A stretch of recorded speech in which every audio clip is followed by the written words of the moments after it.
तो injective one one function और many one function, है ना। तो आगे बढ़ते हैं। वॉइस स्लो आ रही है। 9/10 का वीओडी कैसे देखें, उसको टैप कर दो, चल जाएगी। रजनीश देखना क्या है उसके अंदर, ऊपर देखो, ऊपर दिख रहा होगा ना 9/10, यूपी टीजीटी लिख रखा होगा, उसके बगल में क्या होगा तुम्हारा, उसके बगल में तुम्हारा 9/10 होगा।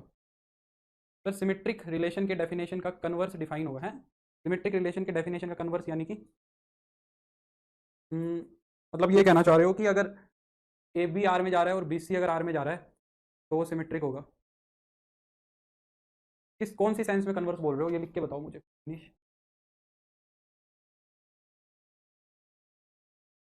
हाँ हो जाना चाहिए मनीष, हो जाना चाहिए। सर प्रैक्टिस शीट ऐप पर अपलोड करा दीजिए, कराई थी मैंने, हुई नहीं है क्या अभी तक। अगर नहीं हुई है तो आज मैं शेयर तो मैंने कर दी थी बहुत पहले।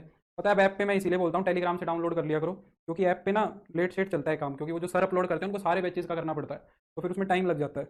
इसीलिए मैं ये रिकमेंड करता हूँ कि तुम उसमें से कर लिया करो। हाँ इसमें शीट अपलोडेड है और तुम देखते ही नहीं हो, ऐसे ही कमेंट कर देते हो। नोट्स में अपलोडेड है शीट, 5वां जो पीडीएफ है वो शीट का ही तो है। ये देखो मोनी कह रही है रिलेशन फंक्शन में क्या अंतर है, और कल मैं क्या करा रहा था मोनी, यहाँ पे आँख थोड़ी ना बनवा रहा था यार। मोनी पूछ रही है रिलेशन फंक्शन में क्या डिफरेंस है ना। चलो शुरू करते हैं, अब उल्टे सीधे बकवास के डाउट पूछ रहे हो तुम भी। आगे बढ़ते हैं। तो मैंने टाइप्स ऑफ फंक्शंस करे थे, उसमें दो फंक्शन मैंने कर लिए थे, एक तो वन वन फंक्शन और एक मैनी वन फंक्शन। ठीक है।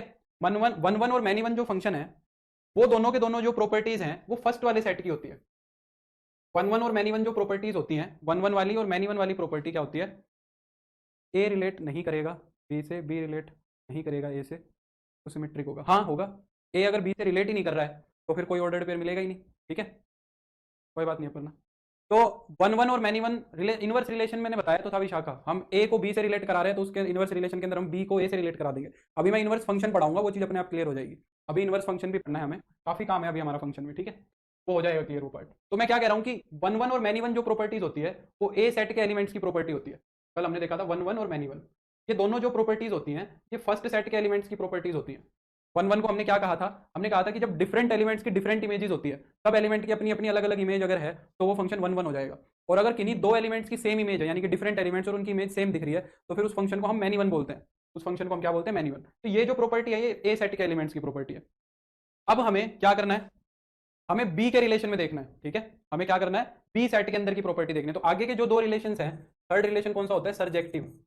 सरजेक्टिव यानी कि और ऑन टू रिलेशन। अब ऑन टू फंक्शन, जो प्रॉपर्टीज हमें देखनी है, अब देखनी है हमें बाद वाले सेट के एलिमेंट्स की, तो बाद वाले सेट के एलिमेंट्स की प्रॉपर्टीज देखेंगे। ठीक है, तो वो क्या होता है, तो क्या कहता है, इफ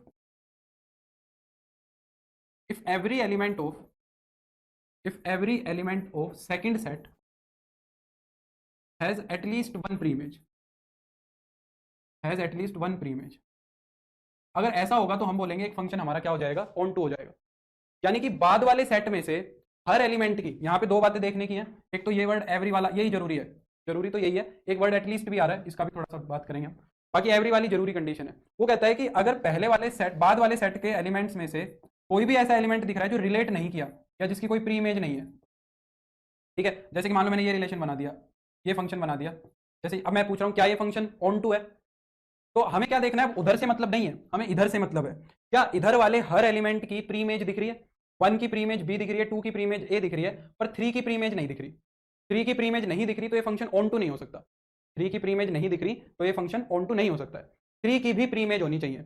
अच्छा, क्या ये फंक्शन अब ऑन टू हो गया, क्या ये फंक्शन अब ऑन टू हो गया बताओ। अगर मैं अब बोलूं क्या अब ये फंक्शन ऑन टू बन गया, हाँ या ना, बताओ। क्या अब ये फंक्शन ऑन टू है, हाँ बिल्कुल आदर्श, सही बात है। अब देखो, हर एलिमेंट की प्री इमेज दिख रही होगी तुम्हें, पर यहां पे एक गड़बड़ क्या हो रही है कि फंक्शन की ही डेफिनेशन नहीं सेटिस्फाई हो रही। जो बी है ना उसकी दो दो इमेज बता रहे हो तुम, तो ये तो फंक्शन ही नहीं है, ये तो फंक्शन ही नहीं है। तो ऑन टू की बात नहीं है, ये तो फंक्शन ही नहीं बना। ना तो बी की दो दो प्री इमेज है और सी की कोई इमेज ही नहीं है, दोनों ही प्रॉपर्टी नहीं सेटिस्फाई कर रही, फंक्शन ही नहीं बन रहा है। ना तो हर एलिमेंट रिलेट कर रहा है ना यूनिक से कर रहा है, तो ये तो फंक्शन ही नहीं है। बहुत भयानक मिस्टेक्स हैं इसमें। तो सी की इमेज नहीं दिख रही, बी की दो दो दिख रहे, तो फंक्शन ही नहीं बना, है ना। तो ये फंक्शन ही नहीं है। तो ये जल्दबाजी में ये गलती मत कर देना, इधर इधर देख रहे हो कहीं उधर ध्यान ही नहीं दे रहे हो, प्रॉपर्टी इधर की है।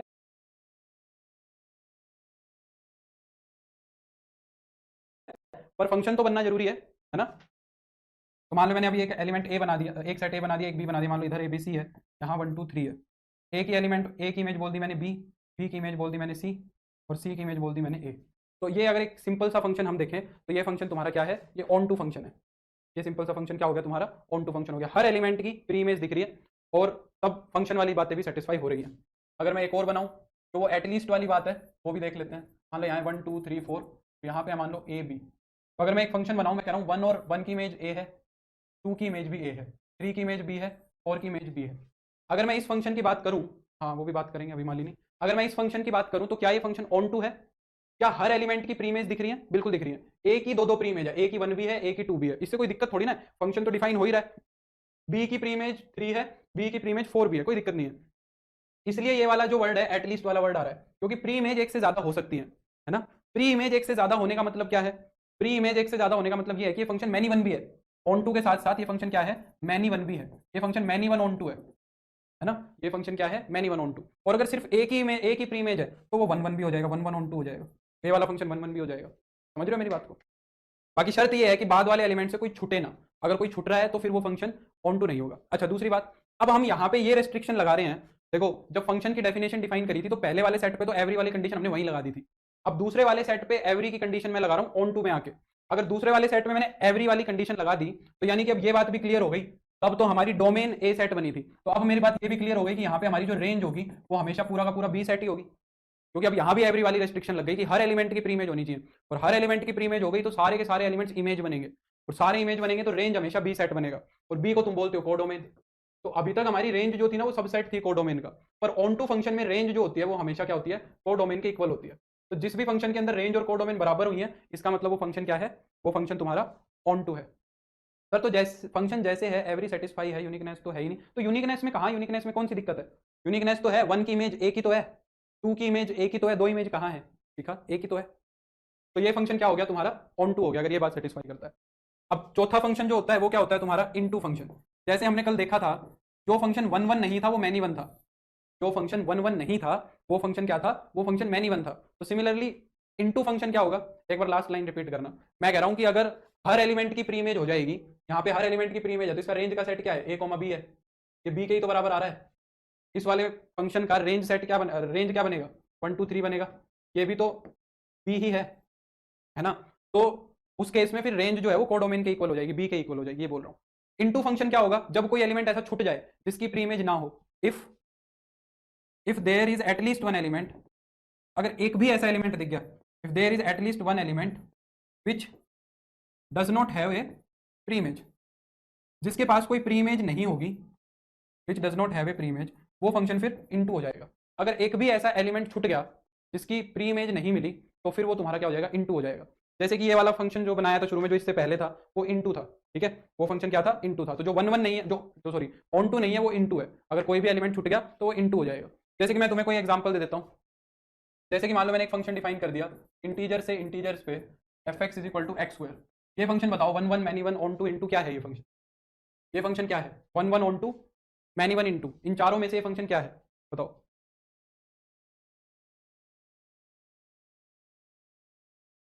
ये तो फंक्शन ही नहीं है अभी तो ये फंक्शन ही नहीं है। अब बताओ, नेचुरल नंबर ले लो पहला। सर आपने इम्प्रॉपर सेट 1 बोला था, बट बुक में इम्प्रॉपर सेट 2 लिखे हैं। कौन सी बुक में 2 लिखे हैं, पूजा? हम्म? मेरे को एक बार पहले भी बोला था किसी ने ये।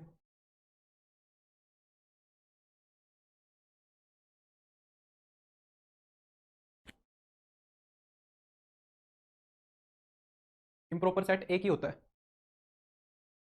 इन to and onto, 1 1 and onto. देख लो भाई, नवकार नवकार का पता नहीं, इम्प्रॉपर सबसेट सिर्फ एक होता है।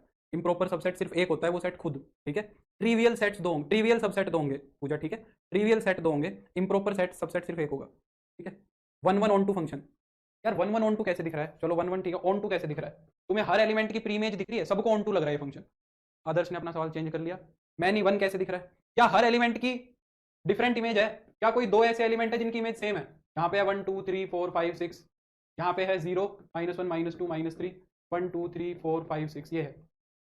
क्या ऐसे कौन से दो एलिमेंट दिख रहे हैं तुम्हें जिनकी इमेज सेम है? बताओ। 1 की इमेज कितनी आएगी, 1 की इमेज 1 का स्क्वायर 1 आएगी। 2 की इमेज कितनी आएगी, 2 की इमेज 2 का स्क्वायर 4 आएगी। ऐसे कौन से दो एलिमेंट दिख रहे हैं तुम्हें जिनकी इमेज सेम है? ऐसा कोई एलिमेंट नहीं है, सब एलिमेंट की डिफरेंट इमेजेस है। तो ये फंक्शन 1 1 है। ये फंक्शन क्या है? 1 1 फंक्शन है। समझ आ रही है मेरी बात? ये फंक्शन क्या है? 1 1 फंक्शन है। क्या ये फंक्शन ऑन टू होगा? क्या ये फंक्शन ऑन टू होगा?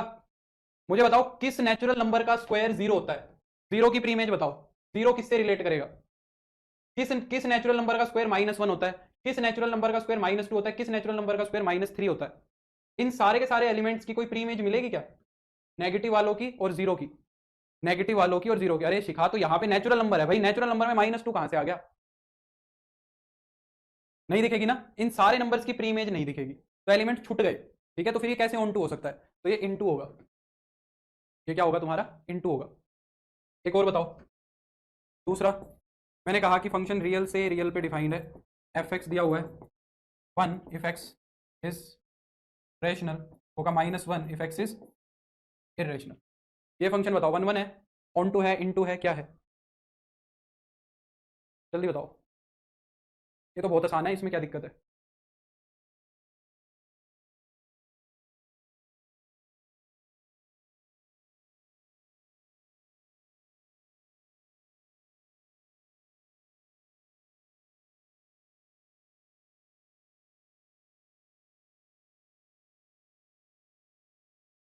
सेट्स पे ध्यान देना है। होल्ड ही करा है 1 1। भावना करिए, एक लाइन में लिख दो भाई, ये क्या है? 1 1 ऑन टू है, 1 1 इनटू है, मैनी 1 ऑन टू है, एक लाइन में लिख दो। के अंदर कह रहा है 1 1 है। हालत बहुत खराब है यार तुम्हारी तो, दुख के साथ कहना पड़ रहा है। यहाँ पे भी रियल नंबर्स हैं, यहाँ पे भी रियल नंबर्स हैं, सारे के सारे इस दुनिया के सारे रियल नंबर्स हैं। ठीक है, दोनों तरफ दुनिया के सारे रियल नंबर्स हैं। यहाँ पे 1 -1 है और बाकी सारे रियल नंबर्स भी हैं, दुनिया में जितने भी रियल नंबर्स होते हैं सारे हैं। यहाँ पे क्या होंगे? आधे कुछ रेशनल्स होंगे, कुछ इरेशनल्स होंगे। कह रहा है इस दुनिया के सारे रेशनल नंबर्स की जो इमेज है, इस दुनिया के सारे रेशनल नंबर की जो इमेज है वो 1 आएगी। 1 की इमेज भी 1 आएगी, 2 की इमेज भी 1 आएगी, 3 की इमेज भी 1 आएगी। ये जो फंक्शन है सारे रेशनल नंबर्स को 1 पे लेके जाएगा। तो मैनी 1 तो ऐसे ही हो गया, ये 1/2 की इमेज भी बनाएगी, 3/4 की भी बनाएगी, और सारे इरेशनल्स की इमेज भी क्या आएगी? -1 आएगी। तो मैनी 1 तो सीधा दिख रहा है कि सारे रेशनल नंबर की इमेज 1 है, सारे इरेशनल की -1। ठीक है, अब बात आती है ऑन टू की। अरे भाई, इस सेट में इस दुनिया के सारे रियल नंबर्स हैं, सिर्फ प्री इमेज किसकी दिख रही है? 1 की और -1 की। सिर्फ -1 और 1 की प्री इमेज दिख रही है, इस दुनिया के बाकी के तो सारे रियल नंबर बच गए। 0 की प्री इमेज कितनी दिख रही है? √2 की प्री इमेज कितनी दिख रही है? -1 की प्री इमेज कितनी दिख रही है? कहां है इन सब की प्री इमेज? इन सब की कोई प्री इमेज नहीं है। प्री इमेज सिर्फ 2 एलिमेंट्स की है, बाकी इनफाइनाइट एलिमेंट्स की तो प्री इमेज है ही नहीं। तो ये मैनी 1 भी है और ये इनटू है। ये फंक्शन क्या है? मैनी 1 और इनटू। समझे मेरी बात को?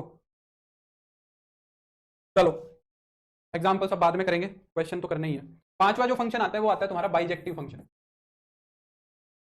बाइजेक्टिव फंक्शन देखो क्या होता है। बाइजेक्टिव फंक्शन क्या होता है? जो 1 1 भी होता है और ऑन टू भी होता है। ऐसा फंक्शन जो 1 1 और ऑन टू होता है, उस फंक्शन को हम क्या बोलते हैं? बाइजेक्टिव फंक्शन बोलते हैं। ठीक है, मुशाहिद कह रहा है आपसे पढ़ के लग रहा है अब टीजीटी कोई बड़ी चीज नहीं है।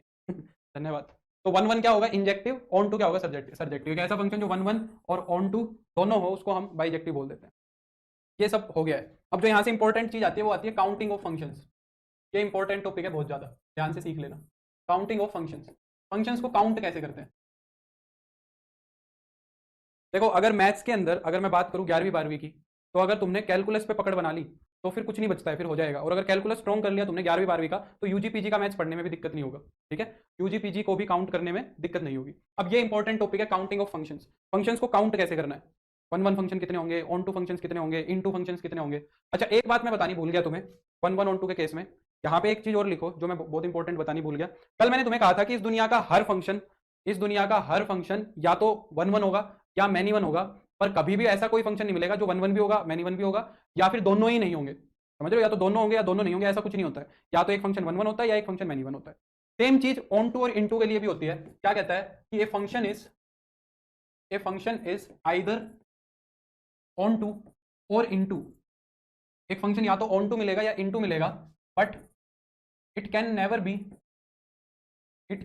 बी बोथ और नन।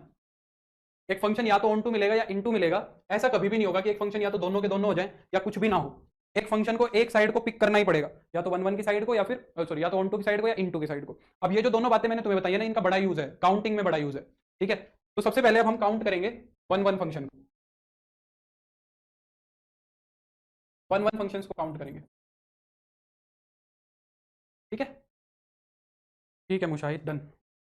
तो 1 1 फंक्शंस में पहला जो केस आता है, तुम्हें इसको केसेस के हिसाब से याद रखना है। पहली बात यह है कि जब पहले वाले सेट के अंदर एलिमेंट्स जो हैं दूसरे वाले सेट से ज्यादा होंगे। ठीक है, पहली बात हम क्या कर रहे हैं कि जब पहले वाले सेट के अंदर दूसरे वाले सेट से ज्यादा एलिमेंट होंगे। अब इसका एक एग्जांपल से कंसीडर करते हैं। ठीक है, मान लो मैंने पहला सेट ऐसा बनाया जिसके अंदर एलिमेंट्स ज्यादा हैं, मान लो 4 एलिमेंट यहाँ है, और बी सेट के अंदर मान लो 3 ही एलिमेंट्स है।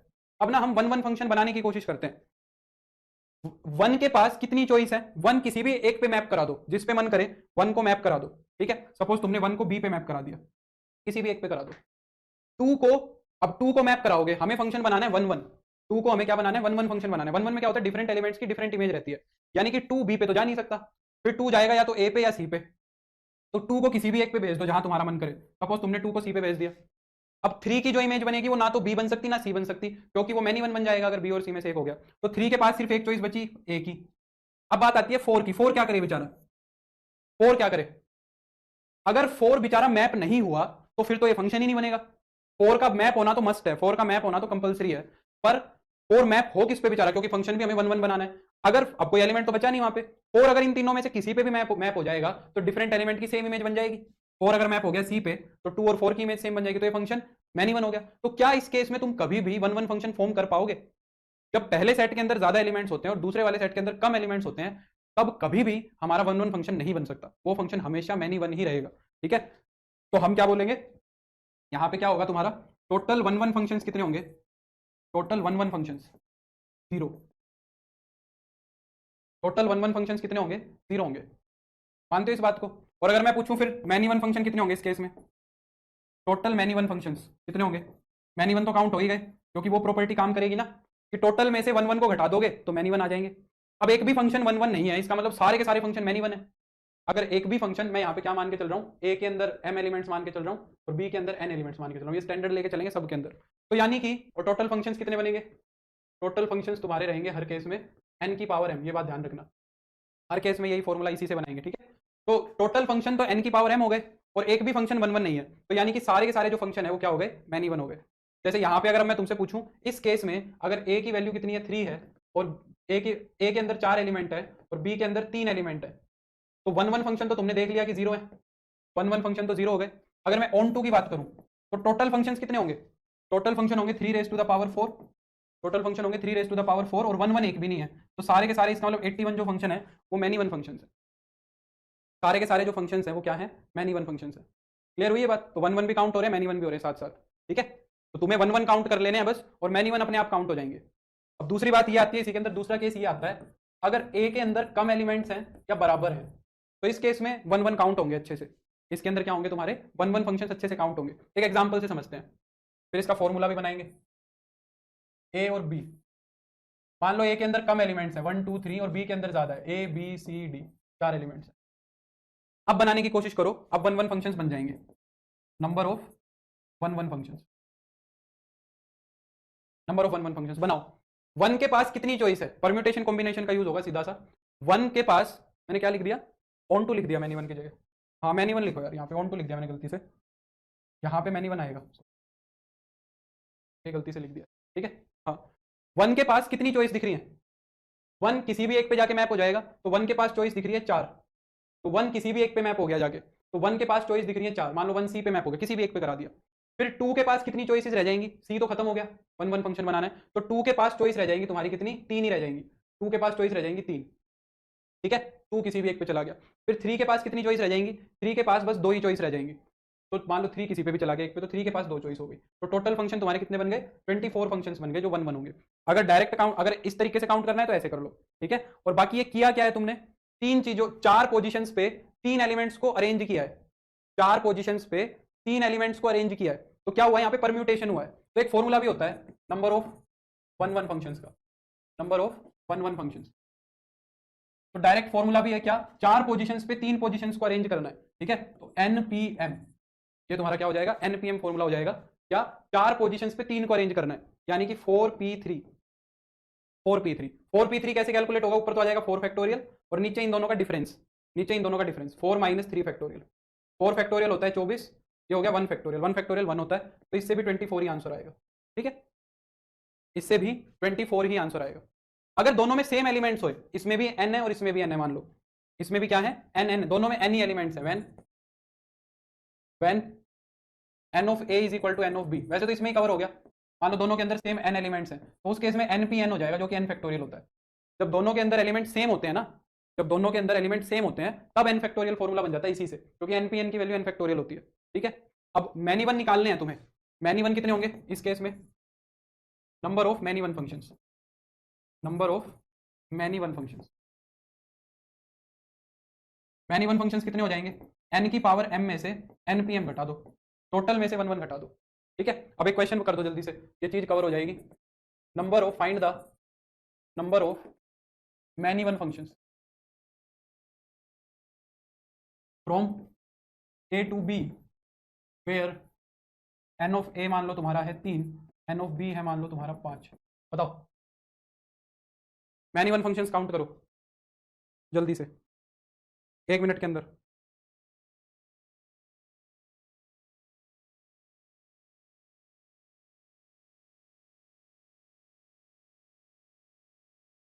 मैनी वन कैसे काउंट करोगे? पहले 1 1 करोगे और टोटल में से घटा दोगे। पहले मैनी वन फाइंड आउट करेंगे और फिर 1 1 फाइंड आउट करेंगे और फिर टोटल में से सब्ट्रैक्ट कर देंगे। सर क्या सिलेबस वैकेंसी से पहले हो जाएगा? देखो यार, पहले वैकेंसी के ऊपर है, कह भी नहीं सकते, कुछ कह नहीं सकते। निशांत का आंसर आया है ये, गोल्डी और सुरेश का सेम आया है, शिखा का अलग आया है, पता नहीं क्या ही करने लग रहे हैं। अजय क्या जवाब दे रहा है? अभी तक मैं क्या ही बता रहा था फिर, अगर तुम्हें यही कैसे जवाब दे रहे हो? पहले 1 1 काउंट करो, 1 1 कितने होंगे? 1 1 होंगे 5p3, 1 1 कितने होंगे? 5p3, यानी कि 5 फैक्टोरियल अपॉन में 5 माइनस 3 फैक्टोरियल। 5 फैक्टोरियल कितना होता है? 120।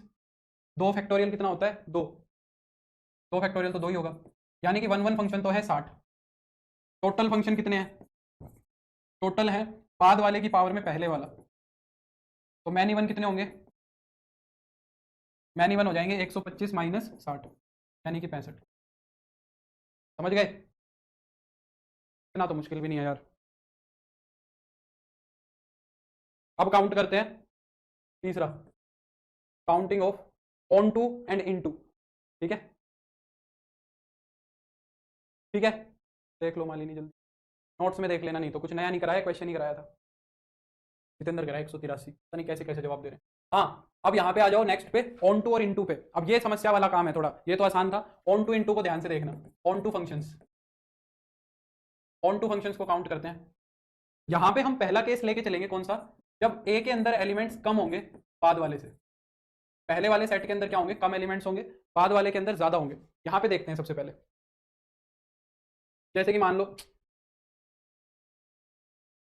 ये ए सेट है, मान लो 1 2 3, और बी सेट है तुम्हारा ए बी सी डी। ये अरे यार, ये लोगो वही लगा हुआ है क्या? शिट, लोगो चेंज नहीं किया।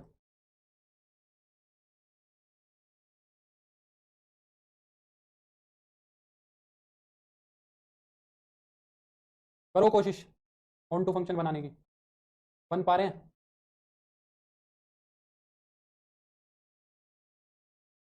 ऑन टू फंक्शन बनाने की कोशिश करो। हाँ, हर एलिमेंट को प्री इमेज देने की कोशिश करो। मान लो ए को तुमने 1 की प्री इमेज दे दी, बी को मान लो तुमने 3 की प्री इमेज दे दी, सी को मान लो तुमने 2 की प्री इमेज दे दी। अब डी को प्री इमेज दो। डी को प्री इमेज देने में क्या समस्या है? अगर डी को तुमने कोई भी एक प्री इमेज दे दी तो कोई दिक्कत होगी क्या? नहीं होगी, बताओ। अगर तुमने डी को एक प्री इमेज दे दी तो फिर 3 की ना दो दो इमेजेस बन जाएंगी, और 3 की अगर दो दो इमेजेस बन गई तो फिर ये तो फंक्शन ही नहीं बन रहा है। और अगर छोड़ दिया तो फिर वो ऑन टू नहीं बनेगा, छोड़ सकते नहीं। और अगर मैप कराएंगे तो फंक्शन की ही बात सेटिस्फाई नहीं होगी, है ना? एक एलिमेंट की दो दो इमेजेस बन जाएंगी। तो जब पहले वाले के अंदर कम एलिमेंट होंगे और दूसरे वाले के अंदर ज्यादा एलिमेंट होंगे, तो हमेशा ऑन टू फंक्शंस कितने बनेंगे? 0 बनेंगे। नंबर ऑफ जो ऑन टू फंक्शंस होंगे वो कितने होंगे तुम्हारे? 0 होंगे। यानी कि इस केस में जो सारे के सारे फंक्शंस हैं, यानी कि इस केस में जो सारे के सारे फंक्शंस हैं वो क्या होंगे? इनटू होंगे। इस केस के अंदर सारे के सारे जो फंक्शंस होंगे वो इनटू होंगे, n की पावर m। ठीक है, हाँ 0 होगा बिल्कुल। ठीक है, ये केस ध्यान रखना। अब जो इसका दूसरा केस है ना, ये थोड़ा खतरनाक केस है। जब ए के अंदर एलिमेंट्स बी से ज्यादा हो या बराबर हो, तो इस केस के अंदर जो है हम डायरेक्टली इस तरीके से काउंट नहीं कर सकते। क्यों नहीं कर सकते ना? क्योंकि वो एटलीस्ट वाली कंडीशन है। 1-1 वाले में तो हमने वैसे काउंट कर लिया था कि इसके पास उतनी चॉइस, इसके पास उतनी चॉइस। यहाँ पे चॉइस नहीं पता कितनी है, हो सकता है एक एलिमेंट यहाँ वाला, हमें चॉइस का नहीं पता है। पहले तो हम क्या कर रहे थे, मान लो यहाँ पे 1 2 3 4 है, यहाँ पे ए बी सी कुछ भी है। पहले जब 1-1 काउंट कर रहे थे तो 1-1 में तो हम क्या कह रहे थे कि 1 के पास 4 चॉइस है, बी के पास फिर 3 चॉइस है। अब यहां तुम्हें क्या पता कि ए के पास कितनी चॉइस है? हो सकता है कि ए बेचारा यहां से भी आ रहा हो और यहां से भी आ रहा हो, ए के पास हो सकता है सिर्फ 2 ही चॉइस हो सकता है ए के पास 3 चॉइस भी हो सकती है, ऐसा भी हो सकता है ना? तो हमें पता ही नहीं ए कितनों के साथ रिलेट किया है, क्योंकि ए एक से ज्यादा से भी रिलेट कर सकता है। वहां पे तो 1-1 वाले केस में तो एक एक से ही रिलेट करता है, तो हमने चॉइसेस काउंट कर ली, परम्यूटेशन का यूज कर लिया। यहाँ पे वो तरीका नहीं लगा सकते, क्योंकि 1 अगर ए सिर्फ 1 से रिलेट करता तो एक ही एलिमेंट से रिलेट करता तो चॉइस गिन लेता। अब नहीं पता मेरे को, ऐसे भी 1-1 हो, ऐसे भी ऑन टू हो सकता है, क्या दिक्कत है? ऐसे ऑन टू हो जाएगा, क्या दिक्कत है? और ये ऐसे भी ऑन टू हो सकता है कि भाई ए इस पे जाएगा, बी इस पे जाएगा और ये दोनों इस पे चले जाए, ऐसा भी हो सकता है। तो यहाँ पे हम चॉइस नहीं काउंट कर सकते, तो इसका थोड़ा सा रिग्रेस प्रोसीजर होता है। तो इस केस में हम पहले क्या काउंट करते हैं, पहले इनटू फंक्शंस काउंट करते हैं, और इनटू फंक्शन का एक फॉर्मूला है लंबा चौड़ा सा, वो तुम्हें याद करना पड़ेगा। हम क्या लेके चल रहे हैं, ए के अंदर बी से ज्यादा एलिमेंट है, ए के अंदर एलिमेंट्स माने एम और बी के अंदर एलिमेंट्स माने एन। तो पहले तुम्हें यहाँ पे क्या काउंट करने पड़ेंगे, इनटू फंक्शंस काउंट करने पड़ेंगे, नंबर ऑफ इनटू फंक्शंस। पहले इनटू काउंट होंगे। इनटू फंक्शंस कैसे काउंट करते हैं, बाद वाले को पकड़ लो, बाद वाले सेट के अंदर जितने एलिमेंट्स हैं उनको पकड़ लो, वहां से तुम्हें क्या शुरू करना है, कॉम्बिनेशन शुरू करना है। NC1 यहाँ पे जितना भी दिया हुआ है यहां से शुरू करोगे, NC1 मल्टीप्लाई में क्या करोगे, इन दोनों को घटाओगे n-1 और इसकी पावर में पहले वाले सेट के एलिमेंट्स NC1 n-1 की पावर m, ठीक है। फिर दूसरा NC2, इन दोनों को सब्ट्रैक्ट करोगे, n-2 की पावर m। फिर तीसरा NC3 n-3 की पावर m। साइन चलाना है अल्टरनेट, पहला पॉजिटिव दूसरा नेगेटिव, पॉजिटिव नेगेटिव, और ये चलता जाएगा। कब तक चलता जाएगा, कहीं ना कहीं जाके n-n ही आ जाएगा, n-n आ जाएगा, NCn पे जाओगे तो n-n बन जाएगा, ये जीरो हो जाएगा, फिर ये टर्म अपने आप खत्म हो जाएगी। तो ये टेंशन नहीं लेनी कि सर ये कहां तक जाएगा। इस फॉर्मूले से पहले हम काउंट करेंगे इनटू फंक्शन, और फिर टोटल में से हम सब्ट्रैक्ट कर देंगे तो हमारे आ जाएंगे क्या, ऑन टू फंक्शन। तो number of onto functions कैसे निकलेंगे, फिर number of onto functions, onto functions निकलेंगे कैसे, टोटल कितने होंगे, n की पावर m होंगे, इसमें से हम क्या करेंगे, इनटू फंक्शंस को सब्ट्रैक्ट कर देंगे, ये पूरा घट जाएगा। NC1 n-1 की पावर m प्लस में NC2 n-2 की पावर m, साइन चेंज हो जाएंगे, NC3 n-3 की पावर m। अब तुम्हारा मन करे डायरेक्ट इस फॉर्मूले को रटने का तो इस फॉर्मूले को डायरेक्ट रट लो, उसमें भी मेरे को कोई समस्या नहीं है, पर मैं रिकमेंड करूंगा कि ये पता होना चाहिए, टोटल में से फिर घटा लेंगे। जैसे कि एक क्वेश्चन बताता हूं मैं तुम्हें, एक क्वेश्चन कराता हूं ताकि लगाना है क्वेश्चन में। जैसे कि मैंने कह दिया कि find the total onto functions from A to B, A से बी पे टोटल ऑन टू फंक्शंस बताओ, वेयर ए के अंदर जो एलिमेंट्स हैं वो हैं 4 और मान लो बी के अंदर एलिमेंट्स हैं 3। ये क्वेश्चन है, ए के अंदर एलिमेंट्स मान लो 4 है और बी के अंदर एलिमेंट्स 3 है। अगर पहले वाले के अंदर कम होते तो मैं डायरेक्ट कह देता कि ऑन टू 0 होंगे, अब ज्यादा है तो पहले मैं इनटू कैलकुलेट करूंगा। तो इनटू कैसे कैलकुलेट करने हैं, अब देखो, बाद वाले से शुरू करना है, बाद वाले को पकड़ लो, 3 को पकड़ लो, तो 3C1 यहां से कॉम्बिनेशन बनाने शुरू कर दो, 3C1 3-1 की पावर, फिर घटाएंगे इनको 3-1 और उसकी पावर में कितना हो जाएगा, पहले वाले सेट की कार्डिनलिटी, अल्टरनेट साइन चलेगा, -3C2 3-2 की पावर 4 है ना, और प्लस में 3C3, देखो ये खत्म हो गया ना, 3-3 की पावर 4, ये 3-3 आ गया तो 0 हो गया, ठीक है। यहां रुक जाना है, अब इसको कैलकुलेट करो, 3C1 3C2 ये सब कैलकुलेट करने आते हैं सभी को। NCR का फॉर्मूला क्या होता है, n factorial upon r factorial into n minus r factorial. वैसे इसको कैलकुलेट करने का एक तरीका और भी होता है, पर उस पर मैं नहीं जा रहा हूँ, वो हम कॉम्बिनेशन में ही समझेंगे। जिसको वो तरीका आता है वो अच्छी बात है, नहीं आता तो अपना इस फॉर्मूले से निकाल लेना।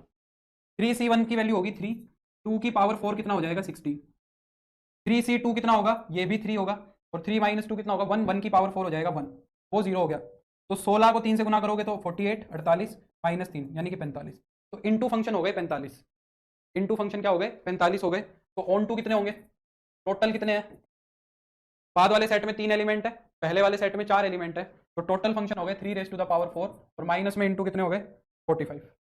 81 में से 45 सब्ट्रैक्ट हो जाएंगे, कितना हो जाएगा 36 हो जाएगा, 36 ऑन टू फंक्शन होंगे। रितिका का सही है एकदम। 17 कैसे आ गई निशांत,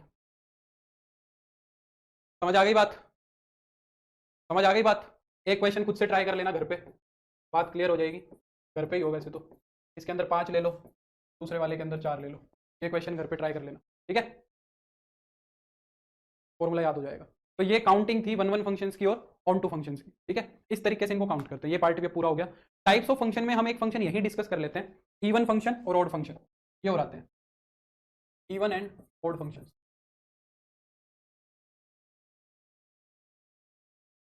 इवन फंक्शन और ओड फंक्शन क्या होते हैं ये और देख लो, ठीक है। फिर इसके बाद हम टाइप्स ऑफ फंक्शन पे चलेंगे और साथ साथ उनकी डोमेन और रेंज कैलकुलेट करना सीखेंगे। पहला, इवन फंक्शन क्या होता है? इवन फंक्शन को बोलता है, कहता है कि ये फंक्शन इज इवन इफ, अगर फंक्शन के अंदर x की जगह पर माइनस एक्स रिप्लेस कर दो, अगर फंक्शन में x की जगह पर माइनस एक्स रिप्लेस कर दो और फंक्शन पे कोई असर ही ना हो, फंक्शन पे कोई असर ही ना हो, तो उस फंक्शन को हम इवन फंक्शन बोलते हैं, ठीक है। जैसे कि for example f x is equal to मान लो x की पावर 2 प्लस एक्स की पावर 4, ये फंक्शन क्या है? ये फंक्शन इवन फंक्शन है। कैसे? अगर मैं f की जगह पर माइनस एक्स रिप्लेस कर दूं तो ये माइनस एक्स का स्क्वायर हो जाएगा और माइनस एक्स की पावर 4 हो जाएगी, है ना। और ये क्या बन जाएगा? एक्स स्क्वायर प्लस एक्स की पावर 4 बन जाएगा। तो देखो वापस से एफ एक्स आ गया, वापस से क्या आ गया? एफ एक्स आ गया। तो इस फंक्शन को हम क्या बोलेंगे? इवन फंक्शन बोलेंगे। और भी बहुत सारे एग्जाम्पल्स हैं, जैसे कि कोस एक्स, मॉड एक्स, ये सारे के सारे क्या हैं? इवन फंक्शन है। और भी बना सकते हो एक्स स्क्वायर, एक्स की power 6 e raise to the power mod x, ये सारे इवन फंक्शन हैं जिसमें एक्स को माइनस एक्स से रिप्लेस करने से कोई असर ना हो। हाँ, ओड फंक्शन, फिर इसके बाद आता है ओड फंक्शन। ओड फंक्शन क्या होता है? A function is said to be odd if, अगर उसके अंदर तुमने माइनस एक्स से रिप्लेस किया तो वो माइनस को बाहर निकाल देता है, फंक्शन में से क्या कर देता है? माइनस को बाहर निकाल देता है। अच्छा, ओड फंक्शन की डेफिनेशन कई बार हम ऐसे भी लिख देते हैं, इसको इधर ले आओ, कहता है कि F of minus x plus F x अगर जीरो बन जाए तो इसको भी हम ओड फंक्शन बोल देते हैं। बाकी हम तो इसी से समझेंगे, ये बात सही है, ठीक है। एग्जाम्पल, जैसे कि मान लो मैंने कह दिया, एक सिंपल एग्जाम्पल मैं तुम्हें कहूँ, साइन एक्स, साइन एक्स एक एग्जाम्पल दे दिया मैंने, तो अगर मैं एफ के अंदर माइनस एक्स रिप्लेस कराऊँ तो ये क्या बन जाएगा? साइन ऑफ माइनस एक्स बन जाएगा। साइन माइनस थीटा क्या होता है? माइनस का साइन थीटा होता है, और ये साइन एक्स वापस से क्या है? तुम्हारा एफ एक्स है, तो माइनस एफ एक्स हो गया, ठीक है। तो एफ ऑफ माइनस एक्स क्या हो जाएगा? माइनस एफ एक्स हो जाएगा। और भी बहुत सारे एग्जाम्पल्स बना सकते हो तुम, जैसे कि f x is equal to x cube plus x की पावर 7, ये भी माइनस बाहर निकाल देगा, है ना। ये सिंपल सिंपल से कंसेप्ट है, एक्स की पावर 5। और ऐसा कौन सा फंक्शन होता है? Tan x, cot x, cosecant x, ये सारे के सारे क्या हैं? ये ओड फंक्शन है। अब मैं इस पे बेस्ड कुछ क्वेश्चन करता हूं तुम्हें, क्या इस दुनिया में कोई ऐसा फंक्शन मिलेगा जो इवन भी होगा और ओड भी होगा? बताओ, क्या इस दुनिया में ऐसा कोई फंक्शन एग्जिस्ट करता है जो इवन भी है और ओड भी है? बताओ।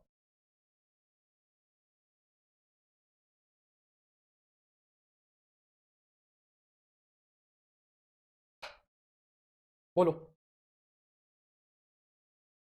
मोनी ने बताया रूट एक्स, ये क्या दिमाग लगाया मोनी?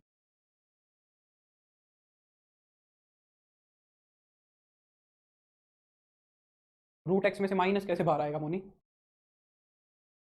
Zero function. अजय कह रहा है जीरो फंक्शन। हाँ तो होगा तो एग्जाम्पल दो ना मुझे, कौन सा होगा? रितिका कह रही है f x is equal to zero, इस फंक्शन को इवन और ओड दोनों बता रहे हो। अच्छा, ये जीरो वाला डाउट खत्म करते हैं सबसे पहले। F x is equal to c, अगर एक फंक्शन कॉन्स्टेंट है तो इसको क्या बोलेंगे? इवन बोलेंगे कि ओड बोलेंगे, है ना। तो अगर मैं कांस्टेंट फंक्शन में माइनस एक्स रिप्लेस करता हूं तो कांस्टेंट फंक्शन पे कोई फर्क नहीं पड़ता है, कांस्टेंट फंक्शन पे कभी भी कोई फर्क नहीं पड़ता, उसके अंदर तो एक्स है ही नहीं, कुछ भी रखो। कांस्टेंट फंक्शन हमेशा क्या होता है? इवन फंक्शन होता है। कांस्टेंट फंक्शन हमेशा क्या होता है? इवन फंक्शन होता है। अब एफ ऑफ एक्स अगर जीरो है तो एफ के अंदर कुछ भी रखो, माइनस एक्स रखो, कुछ भी रखो, ये हमेशा जीरो ही रहेगा। कांस्टेंट फंक्शन कभी वेरी नहीं करता है ना। अगर तुम्हारे दिमाग में ये खिचड़ी चली हो कि भाई माइनस वन इंटू में जीरो लिख दूं, है ना, तो ये कोई मतलब नहीं हुआ, ये फिर से जीरो ही बन गया, ये जीरो ही है। तो कांस्टेंट फंक्शन इनवेरिएंट होते हैं, ये कांस्टेंट फंक्शन कभी चेंज नहीं होते हैं। तो कांस्टेंट फंक्शन तो तुम्हारा जो भी है वो इवन माना जाएगा। लिख देता हूं उसके अंदर, कांस्टेंट फंक्शन इस दुनिया का कोई भी हो वो इवन रहेगा। कांस्टेंट फंक्शन सारे के सारे इवन होते हैं। और दिमाग लगाओ, ये तो तुम्हारा रिजेक्ट हो गया, जीरो फंक्शन इवन होगा, जीरो फंक्शन तो इवन होगा। और बोलो।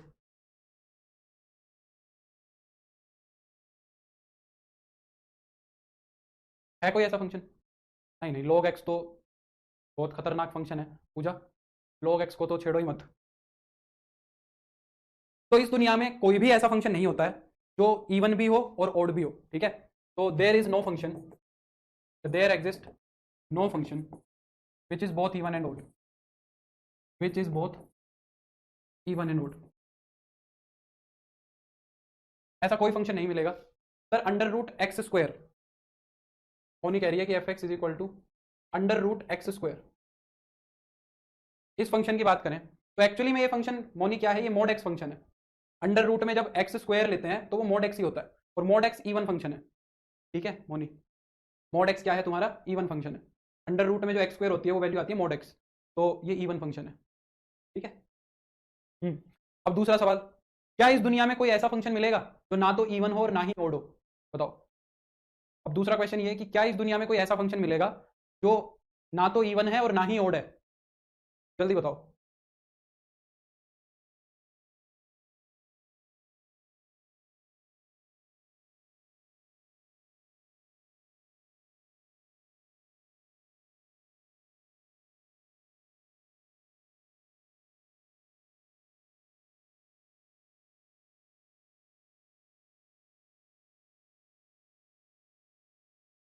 मोनी मना कर रही है, ज्योति मना कर रही है, आदर्श मना कर रहा है।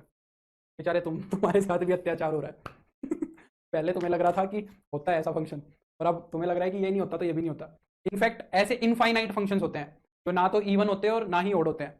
ऐसा एक नहीं, ऐसे इनफाइनाइट फंक्शंस मिलेंगे तुम्हें जो इवन भी नहीं है और ओड भी नहीं है। सारे मना कर रहे हैं, सोच रहे हैं सर वो नहीं होगा तो ये भी नहीं होगा, कैसे ही होगा। ऐसे एक नहीं, ऐसे इनफाइनाइट फंक्शंस तुम बना सकते हो बैठ के, है ना। कितने कहोगे मैं उतने बना दूंगा। 1+x, ये फंक्शन इवन है कि ओड है? 2x तो मोनी ओड फंक्शन है। बताओ, 1+x इवन है कि ओड है? मान लो इसके अंदर मैंने -x रिप्लेस कर दिया तो ये 1 - x बन गया। अब इसको क्या लिखोगे? ना तो इसको मैं ना तो इसको मैं एफ ऑफ माइनस ना तो इसको मैं एफ ऑफ एक्स लिख सकता, ना ही मैं इसको एफ ऑफ -x लिख सकता। और इस दुनिया का यहाँ पे एक काम करना, x की पावर में इवन कर लो और एक x की पावर में ओड कर लो। ठीक है। और कितने भी फंक्शन बना लो, एक इवन और एक ओड पावर के साथ कितने भी फंक्शन बना लो, क्योंकि जब यहाँ पे एफ ऑफ -x करोगे ना तुम, तो ये -x की पावर इवन बनेगा और -x की पावर ओड बनेगा। -x की पावर जब इवन होगा तो ये x की पावर इवन होगा, और यहाँ पे -x की पावर ओड होगा, है ना। और ये कुछ भी नहीं है, ये फंक्शन कुछ भी नहीं है, ना तो ये इवन है ना ही ये ओड है। सर प्लीज टाइम चेंज कर दीजिए, इस टाइम पर हम घर के काम करते हैं, प्लीज रिक्वेस्ट है। अंजलि मेरे को यही टाइम है, पूरे दिन क्लास लेता हूँ यार, ऐसा नहीं है कि तुम्हारी एक ही क्लास है। अगर तुम्हारी एक क्लास होती तो मैं जल्दी ले लेता, मुझे भी तो अब 9 बजे तक पढ़ाना पड़ता है ना। तो मेरी क्लासेज रहती हैं 4 बजे से। लॉग एक्स फंक्शन कुछ नहीं है, ऐसे बहुत सारे स्पेशल फंक्शंस होते हैं, एग्जाम्पल और भी हैं। F x is equal to log x, log x function कुछ नहीं है, क्योंकि एफ ऑफ -x करोगे तो ये बन जाएगा लॉग ऑफ -x। लॉग इसका कुछ नहीं कर सकता माइनस का। ठीक है। और f x is equal to greatest integer of x, greatest integer of x भी कुछ नहीं करता है। F x is equal to fractional part function, कुछ भी नहीं है। F x is equal to exponential function, कुछ भी नहीं है। ई की पावर एक्स, ई की पावर एक्स में अगर एफ ऑफ -x रिप्लेस करोगे तो ये ई की पावर -x बन जाएगा।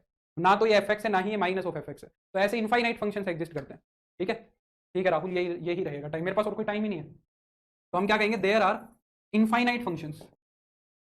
बढ़िया कंसेप्ट है ना। There are infinite functions which are neither even nor odd. अब एक मेरे को इसके अंदर बड़ा अच्छा क्वेश्चन लगता है जो मैं हर बार डिस्कस करता हूँ। हाँ, ये सारे ना इवन ना ओड के एग्जांपल्स हैं। ठीक है। एक ये क्वेश्चन है, ये बताओ कि f x is equal to log of a+x/a-x, ये फंक्शन क्या है? कुछ है? सर 12th का कोई बैच है? हाँ, अपनी कक्षा पे बैच है 12th का मेरा, अपनी कक्षा ऐप पे। सर प्लीज टाइम चेंज कर दो, खाना बनाना पड़ता है यार। निशा क्या करूँ यार, नहीं हो सकता है, नहीं तो मैं कर देता। जल्दी बना लिया करो ना, अच्छी बात है, जल्दी फ्री हो जाओगे। काम वाम अपना 7:30 से पहले कर लिया करो, ताकि फिर क्लास के बाद खाओ पियो और आराम करो। फिर बताओ ये फंक्शन क्या होगा? इवन होगा, ओड होगा, या कुछ भी नहीं होगा? दोनों होंगे वो वाला तो ऑप्शन खत्म कर दो, ऐसा कोई फंक्शन नहीं होता। इवन भी है ओड भी है, या तो इवन होगा या ओड होगा या कुछ भी नहीं होगा। आदर्श का आंसर आया है। मैं हर बार करता हूँ ये चीज़ डिस्कस।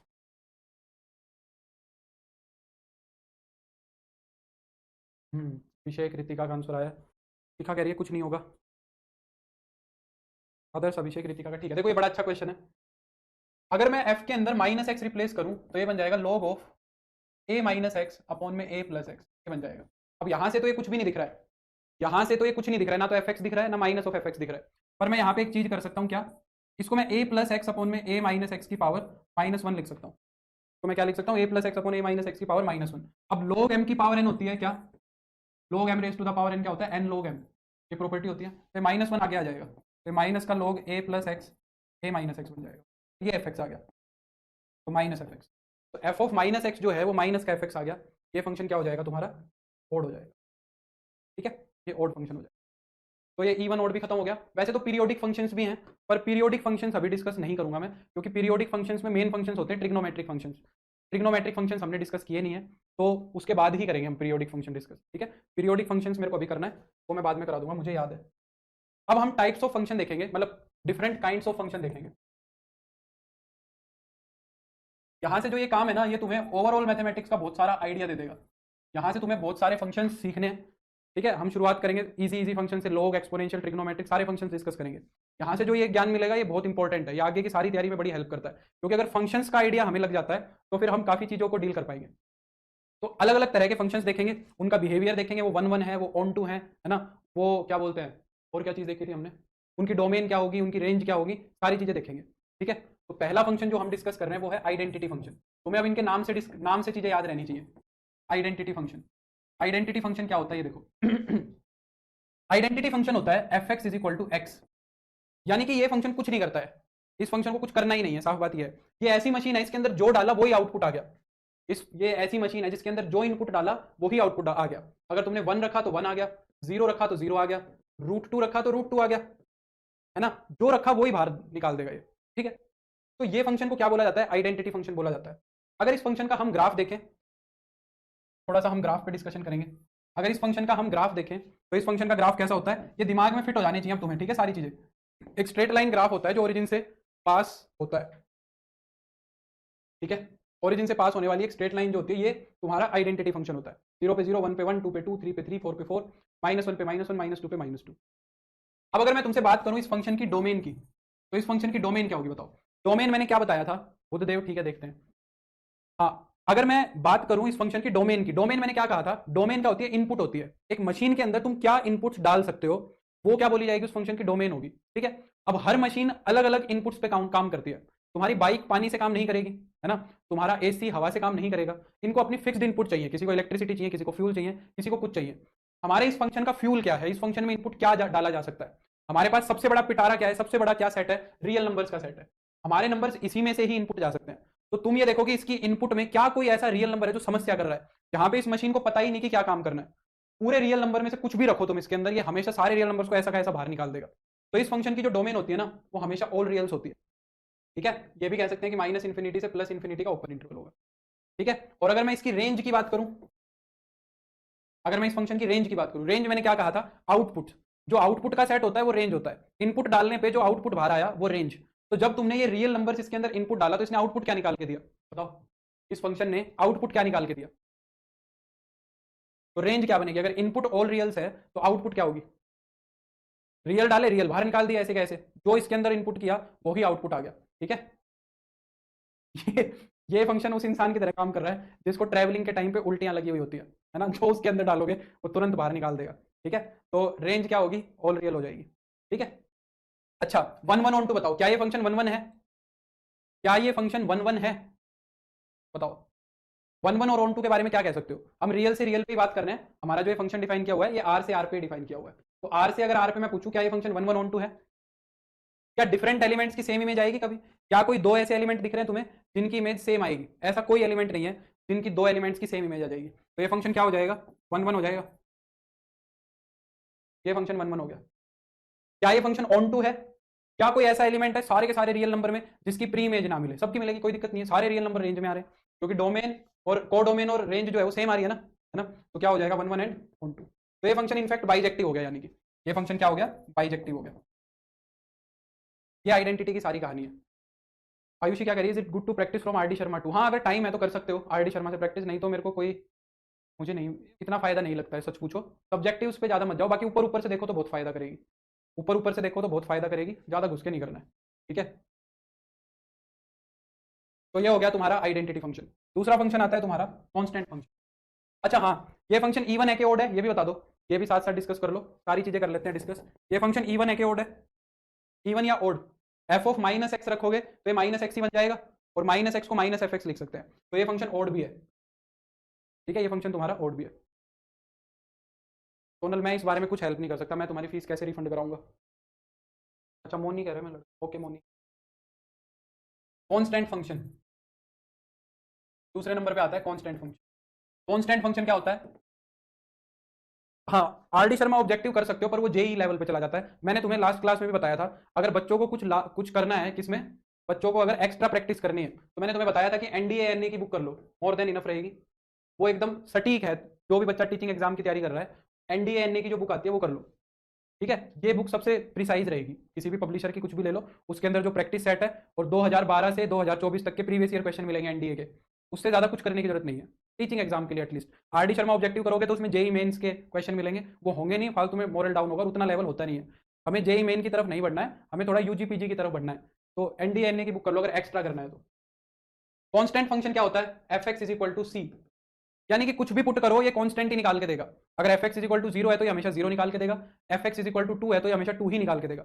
अगर इस फंक्शन का ग्राफ देखें तो इस फंक्शन का ग्राफ कैसा दिखेगा? इस फंक्शन का अगर ग्राफ देखोगे तो इसका ग्राफ तीन तरीके से दिख सकता है तुम्हें। या तो इस फंक्शन का ग्राफ तुम्हें दिखेगा कुछ ऐसा, या तो इस फंक्शन का ग्राफ तुम्हें ऐसा दिखेगा। ये ग्राफ कब दिखेगा? जब सी की वैल्यू क्या होगी तुम्हारी, जब सी की वैल्यू ग्रेटर देन जीरो होगी तो ग्राफ ये दिखेगा। अगर सी की वैल्यू जीरो होगी तो ग्राफ तुम्हें ये दिखेगा, क्योंकि हमेशा जीरो ही वैल्यू देगा। और अगर सी की वैल्यू नेगेटिव होगी तो तुम्हें इस फंक्शन का ग्राफ ये दिखेगा। ठीक है, ये एक ग्राफ नहीं है, ये तीन ग्राफ बना दिए मैंने इसके अंदर। ठीक है, अगर मैं बात करूं इस फंक्शन की डोमेन की, तो क्या कोई ऐसा पॉइंट जो इसको समस्या दे? क्या कोई ऐसा रियल नंबर है जो इस फंक्शन को समस्या कर रहा हो? बताओ, क्या कोई ऐसा रियल नंबर है जो इस फंक्शन को समस्या क्रिएट कर रहा हो? देखो, कोई ऐसा रियल नंबर जिसकी इमेज ना निकल पा रही हो? ऐसा कोई नहीं है। ठीक है, कुछ भी पुट करो, कोई भी रियल नंबर पुट करो, ये हमेशा कॉन्स्टेंट ही निकाल के देगा। तो इस फंक्शन की डोमेन क्या होगी? ऑल रियल्स होगी। अगर मैं इस फंक्शन की रेंज की बात करूं, रेंज बताओ, आउटपुट में क्या आएगा? बिल्कुल मोनी, आउटपुट बताओ क्या आएगी? रेंज की अगर बात करें तो आउटपुट में ये सिर्फ ये सी निकाल के देगा, जो भी है 0 2 4 जो भी कांस्टेंट वैल्यू है ये वो ही निकाल के देगा। तो इसकी आउटपुट में सिर्फ एक ही पॉइंट दिखता है, कौन सी? तो इसकी आउटपुट सिर्फ सिंगलटन सी होगी, एक सिंगलटन सेट बनेगा। इसकी आउटपुट में क्या आएगा? सिर्फ एक सिंगलटन एलिमेंट आएगा, सिंगलटन सेट आएगा। ये हो गया तुम्हारा। अगर वन वन मैनी वन की बात की जाए तो ये फंक्शन मैनी वन है, क्योंकि कितने भी एलिमेंट रख लो, सारे एलिमेंट की इमेज सी आनी है, तो डिफरेंट एलिमेंट्स की इमेज सी रहनी है, तो ये फंक्शन मैनी वन है। और ये फंक्शन इनटू भी है, क्योंकि सी को छोड़ के किसी भी एलिमेंट की प्री इमेज नहीं दिखेगी, है ना।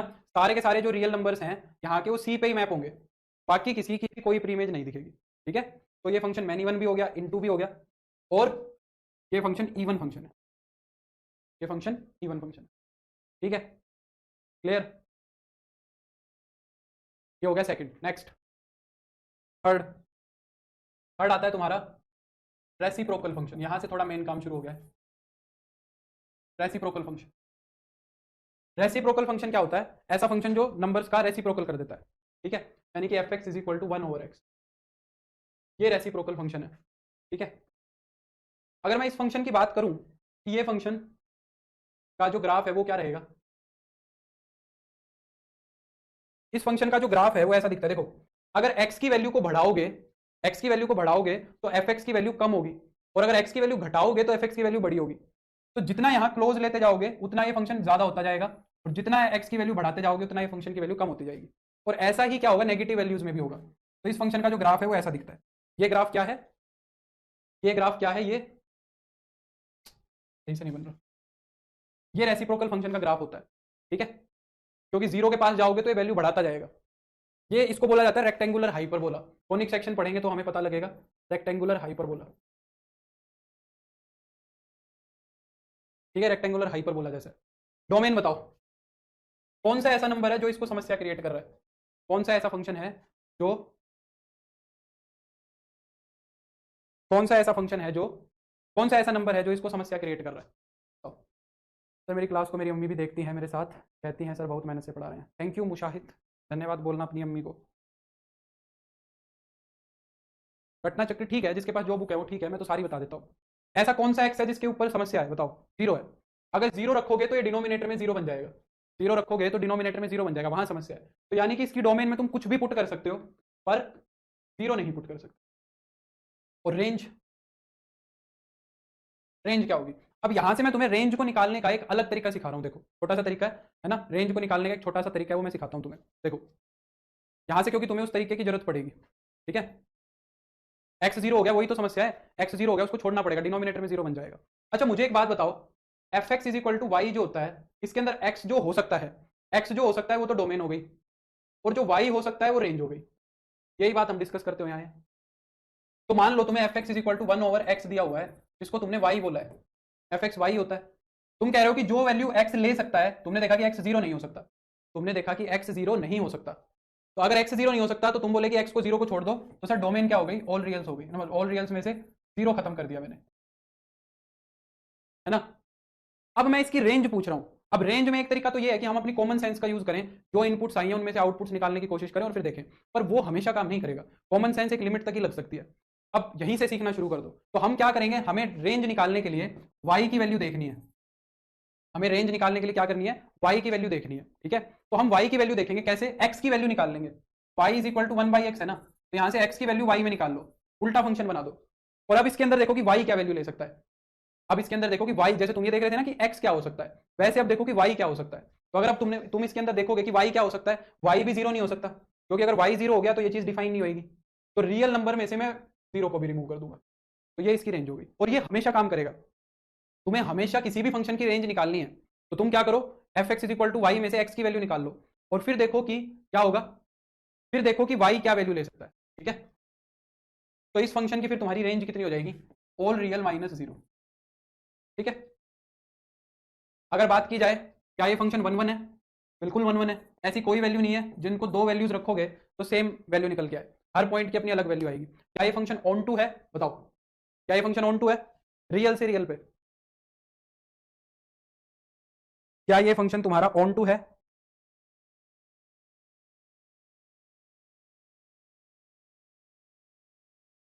But it will be always less than 1, ये किसने कह दिया, मालिनी।